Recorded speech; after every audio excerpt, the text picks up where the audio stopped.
Hey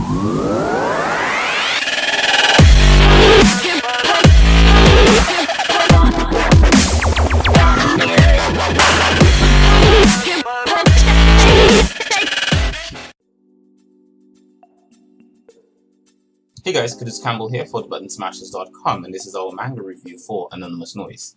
My anime list lists 3 characters from this series as main characters, but I strongly disagree with that notion. There are 2 other characters who are arguably just as important to the plot of this musically themed love triangle. No.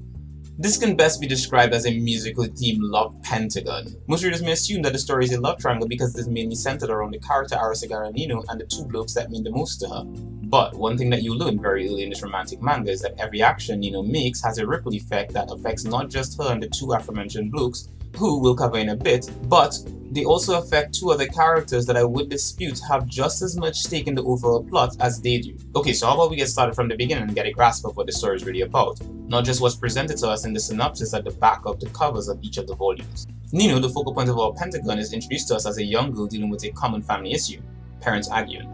Through the help of her next door neighbor and only friend, Sekaki Momo, Nino is able to overcome the turmoil associated with her parents arguing. The 2 would sing with each other through the arguing until they passed out, but like almost everything in life, this was not to remain a constant. Soon after we are introduced to the characters, Momo is abruptly ripped from Nino's life, and she's forced to confront the emotions associated with losing her best friend.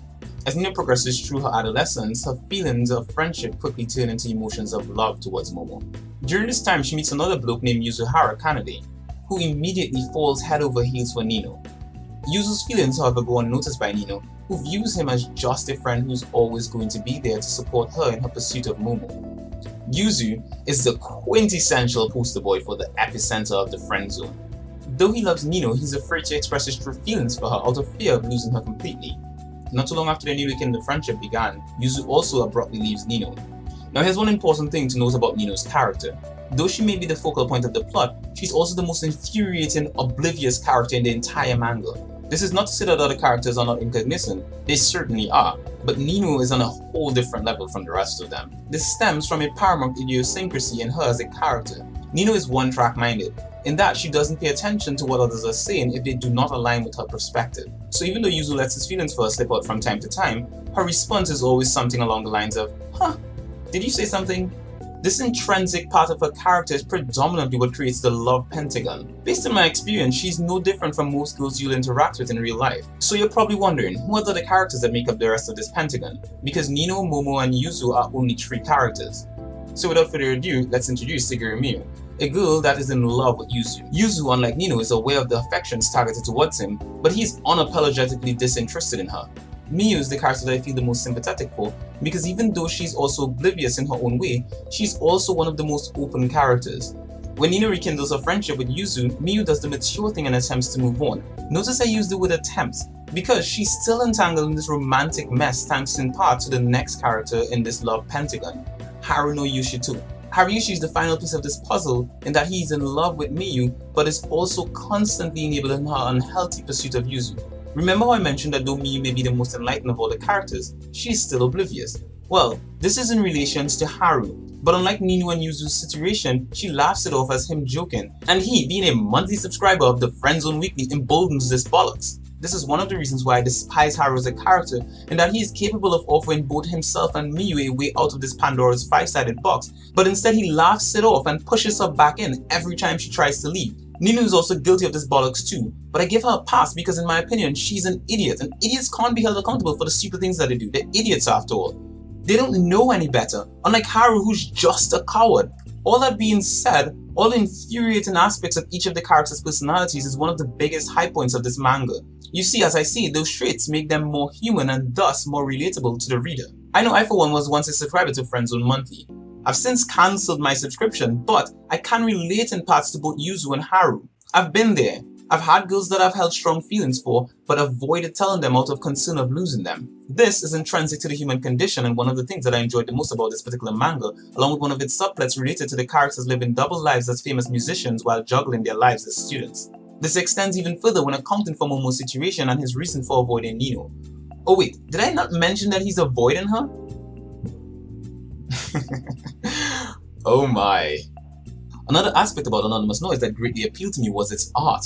I consider shoujo manga among my top favorite types of manga, due in part to my love of romantic stuff. This love extends to the way the characters in these types of manga tend to be illustrated, in dare I say, a beautiful manner. The characters are very detailed in the way that they are drawn, all featuring slender frames, large eyes, seemingly keen fashion sense related to wearing loose clothes and impressively disheveled hair. The attention to physically appealing features are obviously tailored towards Fujiyoshi, and thus most of the artistic focus are on the male characters, especially Momo and Yuzu.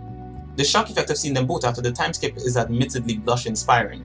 So if you're prone to nosebleeds when looking at cute lads, then you're going to want to have that tissue ready, and brace yourselves. These blokes are stunning as frack. Anonymous Noise excels in its emotions and looks department so much that I could almost look past the aspects of it that didn't resonate well with me. Almost. I wish I could leave this out, however it's hard to overlook something that I struggle with on every page, that being the format and layout of the panels and the words on the pages. This is one of those mangas that is accompanied by a lot of internal monologues littered across the pages, so much so in fact that it's sometimes hard to understand what you're reading. There were numerous moments while reading that I had to reread pages just to figure out if I had missed something, and I never like to read like this because it results in having to read each of the pages 2 to 3 times. Once for the actual plot, another time for the internal monologues, and a final time for context. This is not ideal reading and almost prevented me from completing the first 2 volumes. I did eventually suck it up and progress through the books, but it was an arduous undertaking. So with all that I've said so far about Anonymous Noise, here's our final verdict. Are you Fujiyoshi? Are you sure? Well, if you insist. Anonymous Noise is a manga that I found to be particularly targeted towards female readers and blokes that like romantical stuff. But if you're looking for something with some immediate progression of character development, then this is probably not going to appeal to you. The characters take an insane amount of time to develop and will likely only start to see some serious levels of development in volume 4. If that doesn't put you off, then you should find that this is a good read. The characters are likable despite their own individual shortcomings, and the overall plot is an interesting one. It's not something we haven't seen before, but that doesn't take away from the enjoyment factor. Anonymous Noise is a manga that is published by Viz Media and can be purchased both physically and digitally on vizmedia.com, as well as other major manga distributors in North America and the Canadian regions. Thank you very much for watching our review of Anonymous Noise. If you enjoyed this review, make sure to give us a like and leave a comment in the comment section below to let us know what you think about this manga. If you'd like to see more content like this from us, make sure to subscribe to this channel.